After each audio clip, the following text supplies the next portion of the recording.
România, sunt Ianis. Și astăzi o să facem exact la România. Eu sunt Dani Mocanu. Eu sunt Jaguardu. Da, el e Zaniciade, el e Zaniciade. Da, ne prefăceam că suntem cei. Haideți să ne 3, 2, 1 și... Trebuie să facă 5 sărituri cu coarda. A făcut. Acum trebuie să atingă aceste. Dă Jaguardu. Atinge Jaguardu. Am dat-o! Vedem dacă dă și Dani Mocanu n-a atins. Deci Jaguardu n-a atins, a atins-o pe aia lui Dani Mocanu. Nu da! N-a dat. Nu da! Nu da! N-a dat. Bă, tu mi-a atins pe a mea mereu. Trebuie să țină așa, că așa trebuie. A dat. Așa trebuie să le atingă. N-a atins Jaguardu. Dă Jaguardu și Dani Mocanu mai are că mai dea una. Stai, mule! A atins Jaguardu una. Ba da. Nu vezi?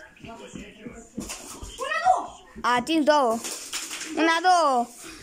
Mai are 1-1 amândoi. N-a atins niciuna. A atins Jaguardu. Să vedem la cine merge punctul. La cine merge? Merge la... Să vedem explicațiile. La a lui e mai față așa că a câștigat el. Yes! Jaguardu câștigă. Acum joacă el cu el. Hai să-i vedem. Hai să-i vedem. Suntem pe partea asta. Haideți! Eu dau startul, da? Da. Dar mai puțin. Uitați. Stai așa. 3, 2, 1. Haideți! Deci are amândoi o viteză foarte bună. Și Dani și Zanidache câștigă. Uitați aici. Dani dă pe lângă. Zanidache la fel. Ia să-i vedem. Uitați acolo cum dă ei. Dani Mocanu de una. Zanidache dă pe lângă. Dă pe lângă. Dani Mocanu dă două.